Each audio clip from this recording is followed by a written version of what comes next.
Hello friends and welcome back. This is Erica with Wickedly Whimsy. Today's video is going to be a little bit different. I'm going to share with you guys how I use my Cinch machine from We Are Memory Keepers. I'm making a series of journals for my journal tier over on Patreon.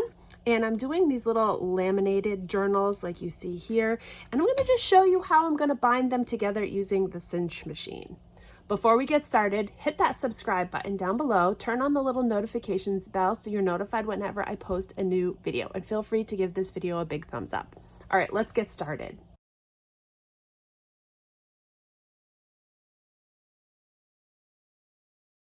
So before I actually dive into showing you how I use this machine, there was quite a few steps I took to get to this point. However, you don't have to do a journal the same way I'm doing. There's lots of different ways that you can make journals or book bindings or anything using the Cinch machine. I happen to like laminating items and using laminated pages with this product. I've done quite a few journals like this in the past, and I was like, you know what, this month I want to do these, use them as my journal tier over on Patreon. If you're interested in my Patreon, I will link the Patreon page in the description of this video below. You can head on over. It's free to become a member. However, I do have paid membership tiers, which allow you different options within the membership. So you can head on over and check it out. So I'm actually working on my journal tier right now. And so I'm doing quite a few different vintage style journals using 80s retro memorabilia in each one of these journals. So what I've gone ahead and done is I've done some digital images of lots of different things actually. I have vintage record covers, I have vintage papers. This happens to be a cover of a Colorforms dress up set, a Cabbage Patch Colorforms dress up set that I made a digital out of and I turned it into a page. I also have the same thing for a Rainbow Bright one. These are all things that I've collected over the past couple of years. As you know, I used to have a vintage shop. I no longer have my vintage shop. I've actually closed down my Etsy shop, and I've taken a lot of my inventory and transferred it to local booths instead of selling on Etsy because it was just too much. But a lot of the things that I've collected, I've saved for myself to use in craft projects. So I've used a lot of the things that I've kind of collected over the past years, such as a lot of these vintage retro 80 toys. So that's where I've gotten a lot of these images. There's lots of different images that you can use. You can use magazine pages, you can use book pages. Like this one right here was a record as well. This was a record. This was the cover to a board game, Girl Talk. I don't know if you guys remember that. That was from the 80s. I used to love this game. Me and my sister used to play it all the time. But I made a cute little journal out of that vintage retro digital.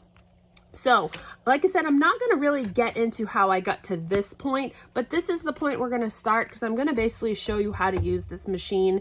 If you have one of these machines and you don't use it, this will be a good tutorial for you. Or if you're looking for a machine like this that makes binding books or binding journals easy, I highly recommend getting one because I do use this quite a bit. It's a nice complement to if you like making journals and you don't necessarily like hand stitching them or binding them with thread and needle. This is a great alternative. I will link this in the description below because you can order these on Amazon, so I will put an Amazon link in the description so you can grab one. But this one right here is the full size We Are Memory Keepers Cinch machine, and like I said, we're going to use one of my little journals that I've kind of put together and bind this with the machine. Now, in addition to your machine, you can purchase, I think the machine does come with a couple of the actual wire bindings like this, but I actually purchased some separately, and I will see if I can find some as well to show you, and I will link it below. But these are what the wire bindings look like. You can get them in multiple colors. You can get them, coated, uncoated, but this is what they look like. This one in particular, I used kind of like a teal green color binding because I thought it matched well with the cover. So really, you know, there's a lot of different options on buying these, but like I said, I'll link in the description one that I've purchased before that I like. We're gonna work on the strawberry shortcake journal that I've done. Now, just a quick little overview of the actual journal itself. Size-wise, these aren't too big. They are on the smaller side. I want to say they're around 6 inches. Let me see. They're about 5.5 inches. So it's about a 5.5 by 5.5 inch journal. However, I do have some larger ones as well, but the ones I'm going to show you today are that size. So I've already gone ahead and picked all of the papers that I want to include in my journal out, and I've kind of put them in order how I want them. So I'm going to just set the papers aside because I'm going to punch those separate than the front and back cover. So this is the front and back cover. Like I mentioned, this was a record that I turned into a digital, and then I made some digital papers that I just used as the background. I glued them together and then I laminated them. So I have kind of a nice thick laminated front and back cover. So now basically I just want to make sure that I have a top and a bottom how I want it, and I'm just going to line them up so that they're lined up together, and I'm going to put a little clip on them like this just to help hold them together. It pops open. This handle will kind of clamp down, and right in the front of your machine you'll see all these little knobs right here. These are going to be your holes that you're going to punch through. So if there's certain ones that you don't want to use, you just basically pull out the little knobs. So if you want to do like every other and you don't want a hole all together, you're just going to pull out the little knob that you don't want to punch down. Remember, the knobs that you want to punch down are going to be pushed in, and the ones that you don't want to punch through are going to be pulled out. Also, you're going to see right in the front here, there's a little arrow that says center. That's where you know your center of your paper is going to be. There is also a little guide on the side here that you can move back and forward depending on the size of whatever you're punching. Since I'm doing such a small one, I'm actually not even going to be punching using the guide. If you were doing a larger item, you could move this little guide out so that you could stick your paper up against the side, put it in, punch it, so that way your paper is not moving around. But like I said, this is smaller than my guide, so I'm actually going to be kind of using my little center point here as the center mark on my covers that I'm punching. So basically I'm finding the center of my cover. Now I'm going to be punching on the left side of my journals. Again, you don't have to do that. You could punch the top, you could punch the bottom, you could punch the right side, however you want. I'm going to punch like a typical book on the left hand side, and then I'm just lining up the center of my covers with that center mark. Just like that, and I'm just going to hold it in place, and I'm going to take my handle and just punch down through and up, and now you can see I have my holes punched in the side of my front and back cover. All right, the next step is we're going to work on the pages of our little journal here. Now, I don't do all of my pages together only because I put quite a few pages in my journals. So I will only do about 8 or 10 pages at a time. I will line them up exactly how I want them. And just like I did with the front cover, I'm going to just use a clip or a clamp to hold them together so that when I go ahead and punch, they stay together. So same thing, I'm just lining up the very center of my pages with the center mark on my cinch machine, and I'm going to go ahead and punch right down through those pages, and there we go. We have the nice holes in our pages. I'm going to set that grouping aside and continue on with another grouping of pages until I have all the pages punched that I want to put in my journal. Now, I also quickly want to mention that you don't have to have all the same size pages. I like to vary the size of my pages. I'm just putting them together in an order where the different sizes vary. So like this one, I'll have a short page.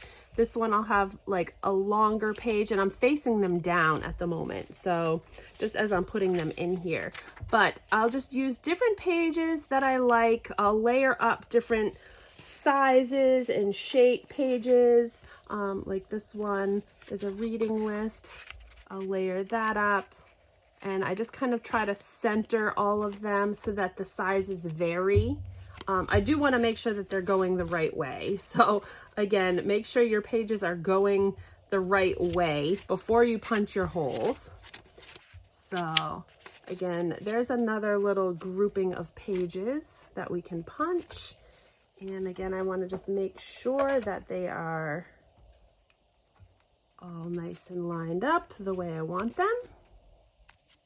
And again, I'll take a little clamp them together, line up the center with the center of my holes, and punch. Sometimes if you have really thick paper, you have to really push down on them. That's why I don't do a whole grouping of papers all at once. I'll do only a few, because I like to use different thicknesses of paper, and it's easier to punch when you're not doing a whole grouping at the same time. So I'm gonna go ahead and finish up these papers, and then we'll show you how we bind them. All right, so I have all my papers punched. I have my covers punched. Now it's time to pick what I want to use for a wire binding. We'll use a blue, just like this one right here. Okay, so I have my blue wire. So basically I've flipped my machine around backwards, so that way the punch side is this way, and on the back side of the machine we have this cinching plate right here, which is going to pinch and cinch these wire bindings together onto your book so that your book is held together. And then up top here is a little knob that tells you the thickness of your pinch. So I usually use between a 1/2 inch and a 5/8 of an inch, depending on what I have for papers. It's always better to start with a little bit larger of a pinch first, because if you pinch it shut and it doesn't quite shut all the way, you can still make it a little bit smaller later. But if you pinch it too tight to begin with, it's very hard to open those all back up. So I always kind of go maybe about 1 notch bigger than what I think I need, and cinch it then. And then if it's not enough, then I'll, close it a little bit tighter and cinch it again just to tighten it just what I need. Okay, so I'm just going to push this down and hold it shut for now, just while I'm working on putting my papers on my binding. So of course I'm going to want a front and back cover. I'll work with the back cover first. I'm just making sure it's going the right way. And we're just going to slide our cover right into those wire rings. And then we're going to go ahead and work from the back to the front, and we're just going to add our papers. Now, when you're using different size papers, you just wanted to make sure that you're adding them to the correct rings when you're, applying it. So that's why I kind of work from the back to the front. That way I'll know how it looks, and I'll know that my papers fit properly in my cover. So let's just add these in how I want, and then I will go ahead and, actually I'm not going to put that one in yet. We'll put this one in next.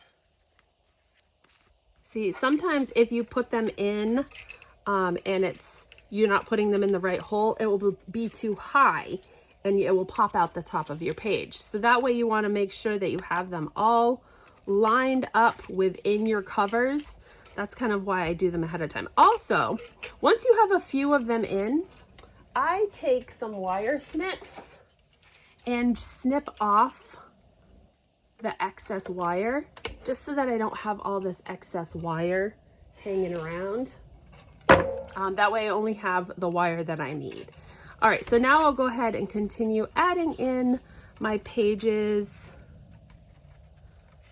how I like. And this is again where you can, if you decide you like a page, you know, different, you can add it in however you want to add in your pages now at this point. All right, so I have all of my pages added in. There's my back cover. I'm going to add in my top cover. Again, just make sure everything's going the right way.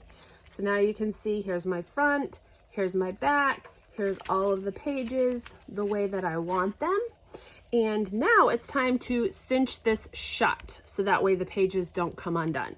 So how I like to do this is you'll see that these wires have a flat side. I don't know if you can see that in the camera or not.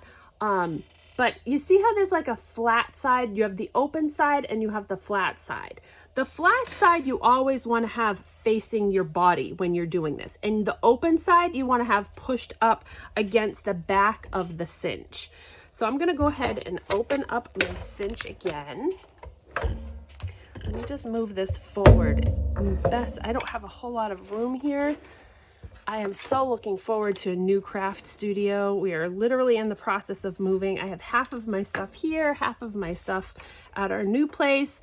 But I knew I had videos and projects that I needed to get done. So I needed to kind of keep some stuff here at our house.